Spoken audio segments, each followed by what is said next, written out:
2021, année précieuse, c'est le titre de la toute dernière œuvre de l'Institut Free Afrique, politique, sécurité, santé, environnement, entre autres. Tout le fonctionnement du Burkina Faso est passé au peigne fin. Ce soir, nous revenons sur deux aspects, la réconciliation nationale et la sécurité. Vous allez le constater, les chiffres vont vous étonner. Le ministre de l'Eau et de l'Assainissement, Ousmane Nakro, en tournée ce mercredi dans des agences ONEA, Office national de l'eau et de l'assainissement. Objectif, prendre connaissance des nombreuses plaintes des abonnés, relevés bimestriels, factures exorbitantes, autant de situations que le ministre promet de résoudre très bientôt. Et puis, les cas se multiplient, une nouvelle situation de conflit foncier. À Bobo-Dioulasso, deux hommes se disputent une même parcelle. C'est une histoire de légalité et de logique, dirait-on. Vous allez tout comprendre dans ce journal. Voilà pour le sommaire de ce 19h30. Bonsoir et bienvenue. Nous ouvrons ce journal avec ce conflit foncier. Et oui, on n'en a pas encore fini avec ces affaires. Cela se passe à Bobo-Dioulasso, arrondissement 4, secteur 32. Deux hommes se disputent la même parcelle.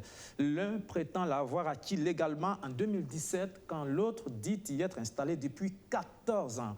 Le premier menace de faire déguerpir le second afin de disposer de son bien, dit-il.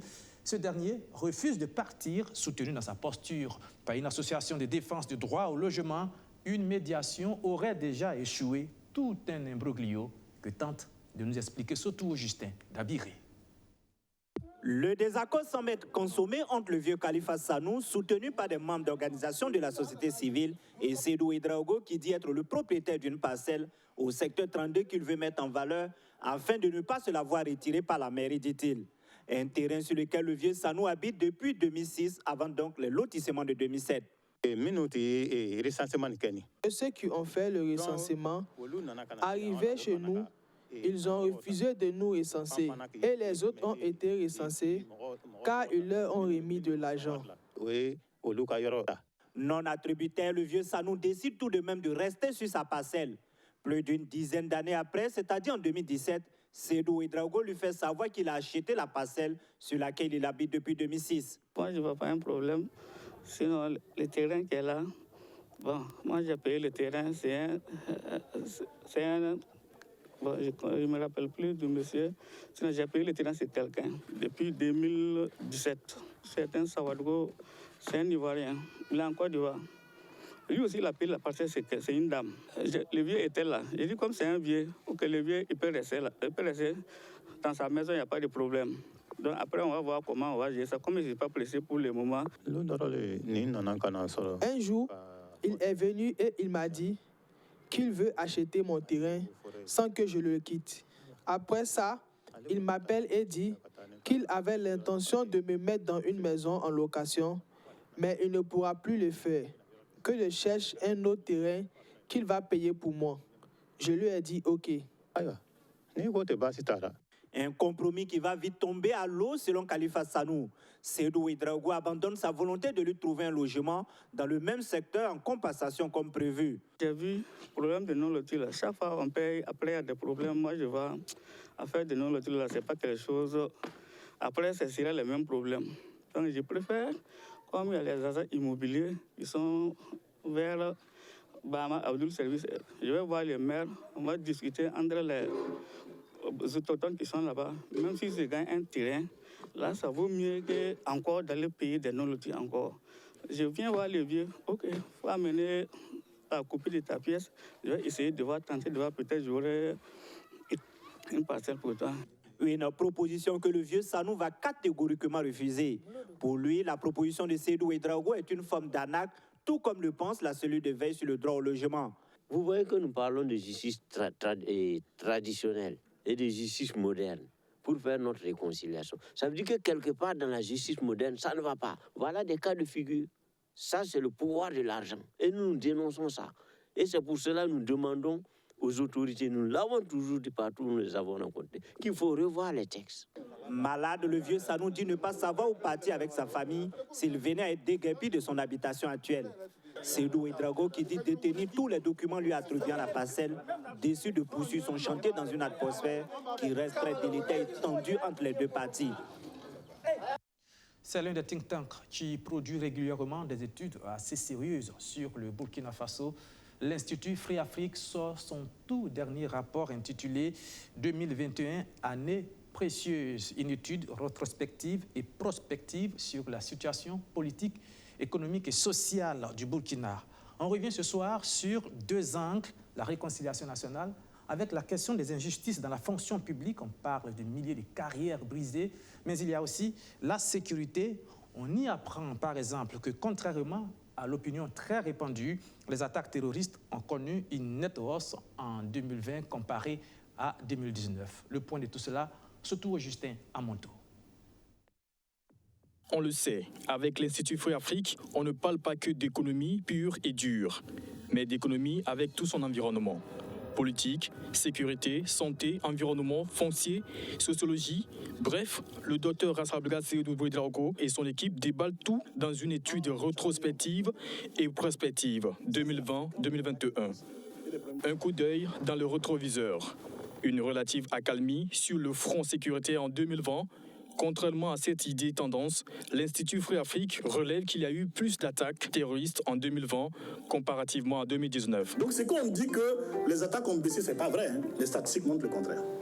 La sévérité a un peu baissé parce que le nombre de victimes, pertes à vie humaine, est un peu moins grand en 2020 qu'en 2019. Mais ce n'est pas des différences importantes. Mais surtout, regardez ces graphiques. Regardez la fréquence quand on le compare aux autres pays du G5 Sahel. Regardez 2019, nous étions au même niveau que le Mali en termes de fréquence. 2020, effectivement, le Mali est beaucoup plus important que nous. Mais nous sommes très loin devant le Niger et devant le Tchad et en particulier la Mauritanie. Ça, c'est la fréquence des attaques terroristes et des problèmes d'insécurité. Mais cette fois-ci, quand vous regardez la sévérité, en d'autres termes, le nombre de décès civils, en 2019 et en 2020, nous sommes le pays le plus affecté devant le Niger et le Mali en termes de sévérité. Si nous continuons à faire le chauvinisme en disant « Oh, c'est réglé avec VDP, c'est réglé », ce n'est pas réglé. La réconciliation nationale et la cohésion sociale, sujet d'actualité. En 2015, l'Institut Free Afrique a documenté plus de 5000 cas de décès de carrières brisées au sein de l'administration publique. Des carrières brisées de façon injuste et sans réparation de la part de l'État. C'est cela aussi l'un des angles de traitement du processus de réconciliation en cours. C'est ça la réconciliation à l'intérieur de l'État. La réconciliation à l'intérieur de l'État, c'est les inégalités entre les salaires qui alimentent les conflits et les grèves. C'est le traitement de cela, la réconciliation à l'intérieur de l'État. Et c'est seulement, quatrièmement, la réconciliation entre les amis d'hier et les ennemis d'aujourd'hui qui seront les amis de demain. Si nous considérons ça, on a un formidable véhicule à 4 roues. Et la 4e roue gauche là, c'est là-bas qu'il y a les politiciens. Les 3 roues majoritaires, la réconciliation communautaire, qui est aussi interreligieuse, intra-religieuse, la réconciliation entre l'État et les populations, et pour amener les services publics. Donc la réconciliation, c'est l'économie, la réconciliation au sein de l'État pour que les conflits s'arrêtent, et la réconciliation entre ceux qui de toute façon vont s'entendre. Le système éducatif, avec sa machine à produire des chômeurs, ou encore les secteurs des mines et des télécommunications qui ne profitent pas assez au Burkinabé. La ZLECAf, la zone de libre-échange continentale africaine. Rien n'a été oublié. Le docteur Rassabla Seydou Ouedraogo déballe tout dans l'étude intitulée 2021, année précieuse. Voilà, ce n'est qu'un bref aperçu d'une étude sur laquelle le docteur Rassabla Ouedraogo est revenu un peu plus en large lors d'une conférence publique, plus de 2 heures d'échange que nous vous proposons de suivre sur BF1. Ce sera tout à l'heure à 21h00. Eh bien, si les chiffres de la sécurité sont si moins bons comme le révèle l'Institut Free Afrique, ceux de la santé, eux, semblent plutôt appeler à l'optimisme. Selon le porte-parole du gouvernement, Ousseini Tamboura, parle des tendances baissières des contaminations à la COVID-19, propos tenus lors du compte rendu du Conseil des ministres de ce mercredi. On a aussi annoncé la visite prochaine à Ouagadougou du président de la transition malienne. On écoute le ministre de la Communication, porte-parole du gouvernement. Au titre de communication orale, naturellement, aborder la question de la pandémie sur la COVID-19. Le ministre de la Santé a fait donc un point de la situation sur la maladie à coronavirus et nous avons été heureux de constater en tout cas une tendance baissière et puis une stabilisation des cas sévères. Donc le Conseil a encouragé le ministre de la Santé à poursuivre ses efforts dans la promotion du respect des gestes barrières et à se déployer d'ailleurs en vue de l'encadrement des organisateurs de rencontres ou d'événements.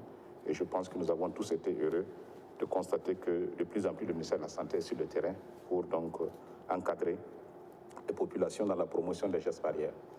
Et nous avons aussi, au titre de communications orales, autorisé une mission pour participer à la commission mixte paritaire de matérialisation de la frontière entre le Burkina Faso et la Côte d'Ivoire. Ce sera donc du 17 au 19 février prochain à Abidjan. Et donc c'est tout à fait important qu'avec l'ensemble des pays avec qui nous avons des frontières, ces questions puissent être tout à fait gérées dans une relative sérénité et dans le contexte ou dans le cadre du droit. Le Conseil a été également informé de l'arrivée du président malien, son Excellence M. Mbadaou, président de la transition chef de l'État du Mali, qui vient au Burkina Faso le 13 février, donc le samedi prochain, donc pour une visite d'amitié et de travail. Et à la fin de ce Conseil des ministres, le ministre de l'Eau et de l'Assainissement s'est lui rendu dans plusieurs agences ONEA de la capitale. Ousmane Nakro est allé prendre le pouls de la situation concernant les nombreuses et répétitives plaintes des abonnés sur le service. On se souvient notamment des factures parfois exorbitantes adressées à certains consommateurs. Le ministre de l'Eau promet de prendre des mesures. Achimel Boy. Ousmane Nakro, dans les locaux d'une agence ONEA, l'Office national de l'eau et de l'assainissement de Gounguin. Le ministre en charge de l'eau est venu s'enquérir des différentes plaintes des abonnés, car des plaintes, il y en a assez ces derniers temps. Premier mois, je me suis retrouvé avec une consommation de 1 mètre cube d'eau. Et maintenant, le deuxième mois, je me suis retrouvé avec près de 30 et quelques mètres cubes d'eau. Donc quand je suis venu, j'ai exposé le problème. Je trouvais qu'en fait, c'est le releveur qui a mal pris le relevé. Dans cette agence également, une équipe de la Ligue des consommateurs est présente depuis 3 jours. Objectif, recenser les préoccupations des clients de la Nationale de l'eau. Une activité qui rentre dans le cadre de sa mission de veille citoyenne. Mais il y en a aussi, la plupart des problèmes, c'est surtout les releveurs. Parce que les releveurs ne passent pas à bonne date. Et souvent, on a vu des factures, là, ils ont mis PF. PF, ça dit porte fermée. Et de l'autre côté, il y a un index. C'est-à-dire qu'il y a quelque chose qui ne va pas. Alors, donc, tout ça, ce sont des problèmes que nous prenons pratiquement tous les jours. Et à ce jour, nous sommes pratiquement à 70 plaintes qu'on a enregistrées. Rien qu'à la journée, 3. Il y a certains agents qui n'arrivent pas à donner l'explication correcte aux consommateurs. Il y a également un problème d'accueil. Et le problème d'accueil aussi doit être résolu dans la mesure où véritablement ils n'ont de raison d'être ici que s'il y a les consommateurs. Le ministre en charge de l'eau dit être conscient des problèmes existants et promet la fin de cette situation. Et à entendre les techniciens de l'ONEA et les membres de la Ligue des consommateurs, ils sont nombreux à repartir satisfaits. Nous prenons également note des différents problèmes qui ont été posés, mais problèmes pour lesquels l'ONEA continue de faire des efforts afin que d'ici le 24, qui est la date de clôture de cette opération, cette période que nous avons traversée relève du passé. Après Gounguin, Ousmane Nakro et ses collaborateurs ont mis le cap sur l'agence ONEA des 1200 logements pour le même constat. De l'eau et l'assainissement, on passe à l'environnement et à l'économie verte. Siméon Sawadogo était lui aussi en visite dans l'une des directions de son département. À la direction générale des eaux et forêts, il était surtout question du rôle des agents dans la lutte contre l'insécurité, une mission nettement liée aux moyens et matériels de travail. Justin Amonto. Après sa prise de fonction, Siméon Sawadogo, ministre de l'Environnement, de l'économie verte et du changement climatique, se met à la tâche. Ce 5 février, il est en visite dans les locaux de la Direction générale des eaux et forêts, ici à Kosodo, situé dans l'arrondissement 10 de Ouagadougou. Selon le ministre, le corps des eaux et forêts est important dans la lutte contre le terrorisme. La plupart des éléments terroristes, là, ça part à partir des forêts. Donc, est-ce que vous pouvez régler ça si vous ne faites pas appel au corps donc, des eaux et forêts? Il est tout à fait normal que nous puissions travailler à se redorer le blason donc, de ce corps en y accordant les moyens nécessaires pour l'exercice. Le gouvernement a déjà fait un effort. Nous allons continuer dans ce sens-là. Actuellement, nous traversons une situation particulière et notamment la question de l'insécurité où nos formations classées sont aujourd'hui des refuges et des couloirs de trafic pour ces groupes armés terroristes. Donc il y a des questions effectivement qui ont été abordées pour voir comment nous pouvons effectivement nous réorganiser pour faire face à cette situation. Une situation qui figure déjà dans les priorités de l'État burkinabé. Il offre 3 véhicules pick-up et une centaine de motos au corps des eaux et forêts. Un don estimé à plus de 230 millions de francs CFA. Nous faisons face à une situation où les moyens matériels font défaut. Je pense que ce que nous avons reçu ce matin va certainement contribuer à renforcer les capacités d'intervention du corps des eaux et forêts, notamment dans son aspect de mobilité. En termes d'intervention, c'est des aspects très importants et nous pensons que l'appui que nous venons de recevoir contribue en tout cas à améliorer nos interventions sur le terrain. Je pense que c'est une direction générale très importante avec laquelle nous allons beaucoup travailler et nous avons trouvé des hommes et des femmes dynamiques et disponibles pour nous accompagner dans le cadre de la réalisation des missions à nous confier. Pour le ministre en charge de l'environnement, ces différentes directions que sont la Direction générale des eaux et forêts, la Direction générale de l'économie verte et du changement climatique, en plus de l'Office national des aires protégées, contribuent énormément à la gestion durable des ressources forestières et fauniques. On parle d'agriculture à présent. Ce 10 février marque la journée mondiale des légumineuses. Au Burkina, pas de célébration en raison de la Covid-19 en lieu et place. Une conférence de presse, exercice au cours duquel le ministre de l'Agriculture a dressé le bilan de la campagne passée. On parle par exemple de 700 000 tonnes, plus de 700 000 tonnes de production de niébé. Arsène Konitamde. En raison de la pandémie Covid-19, il n'y a pas de célébration particulière de la journée mondiale des légumineuses au Burkina Faso, comme ce fut le cas en 2019 et 2020. En conférence de presse ce 10 février, le ministre en charge de l'Agriculture explique que la production de légumineuses est en croissance depuis 5 années. Au cours de la campagne écoulée, plus de 630 000 tonnes d'arachides et 704 000 tonnes de niébé ont été produites. Des résultats possibles grâce aux efforts des différents acteurs.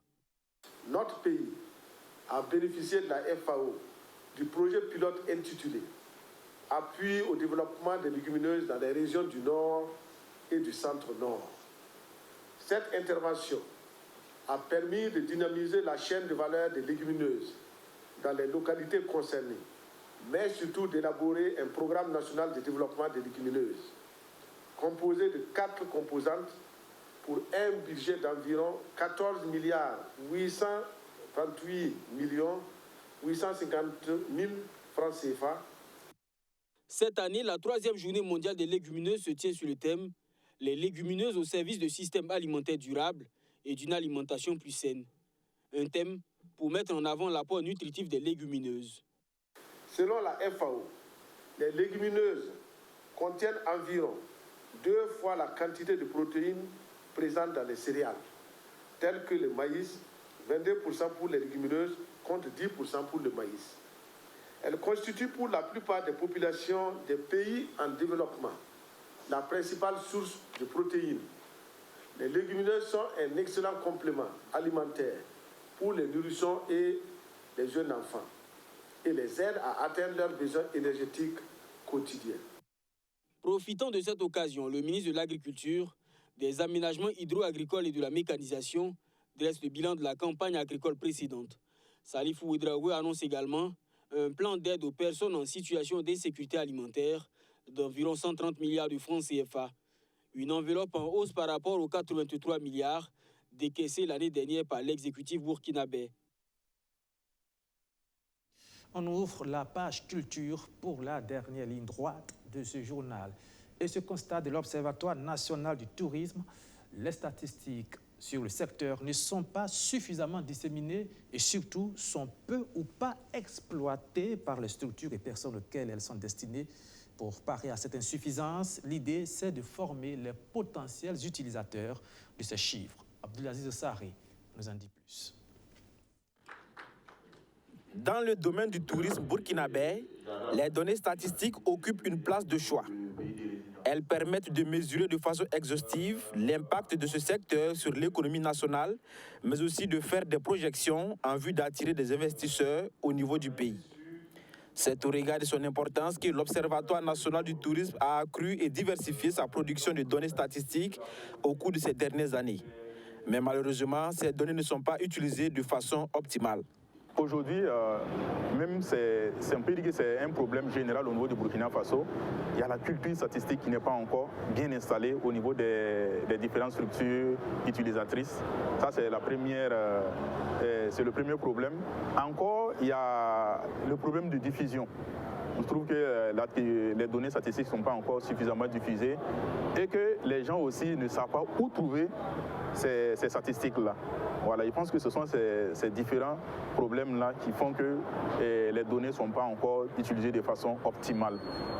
Afin d'encourager l'utilisation des données statistiques produites, l'Observatoire national du tourisme OBSTOU a décidé de doter les utilisateurs en techniques et en connaissances nécessaires. La présente session de formation s'inscrit dans ce sens.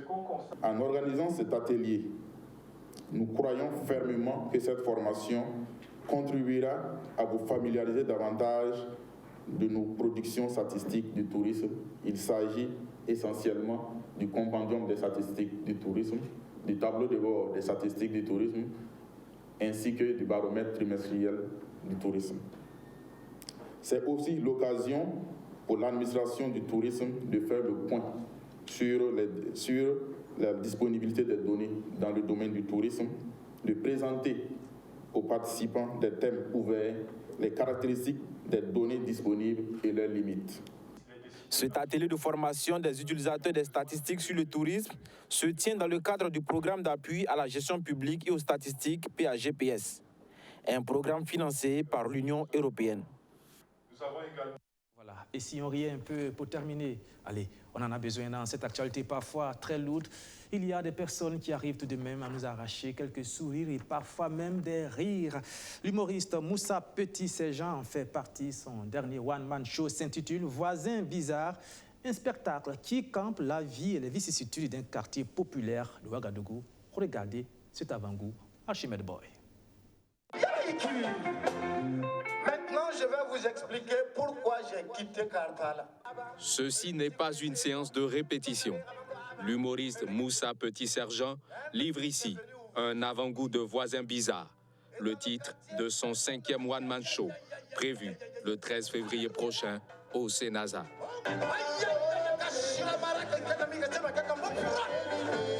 Vision, vision, l'Éternel me parle. L'Éternel me dit que dans l'espace ici ce soir, il y a une fille. Hier soir, dans son sommeil, elle a rêvé. Et après le rêve, elle s'est réveillée. Alléluia. Ce spectacle relate la vie de citoyens d'un quartier populaire de Ouagadougou. Il dépeint des comportements peu commodes de voisins de cité. De rendre aussi un hommage à tous les voisins, parce que nous sommes tous voisins de quelqu'un. Que ce soit dans le malheur ou dans la joie, dans l'allégresse et tout, ce sont nos voisins qui sont nos premiers parents quand on a des problèmes. C'est aussi rendre hommage à tout un chacun par rapport à sa situation de voisin. Voilà. Mais il faut aussi reconnaître que souvent on a des voisins bizarres. Voilà. Donc ce spectacle mettra un point d'honneur sur les voisins bizarres. Donc nous sommes aussi quelque part le voisin bizarre de quelqu'un d'autre. Voilà. L'argent n'aime pas le bruit. C'est pour ça que les DJ n'ont pas de compte bancaire. Donc calmez-vous s'il vous plaît. En effet, sur vos 2 889 000 francs là, il y a un seul billet de 2 000 francs qui est bon. Sinon le reste là c'est des faux billets. Pour l'événement, l'artiste sera accompagné de 4 musiciens et promet une scénographie époustouflante. En initiant Voisins bizarres, Moussa Petit-Sergent veut faire de son art un vecteur de pensée et d'éducation des masses. Voilà, spectacle que vous pourrez suivre à partir du 13 février Au Sénazar, oui, les voisins bizarres, on en a eu sur tous les bancs de l'école. C'est cela aussi la beauté de la vie, la diversité dans les comportements. Merci de nous avoir suivis. Nous, on se retrouve demain, ici même, à 19h30. Et soyez sûrs, ça ne sera pas bizarre. Au revoir et bonsoir.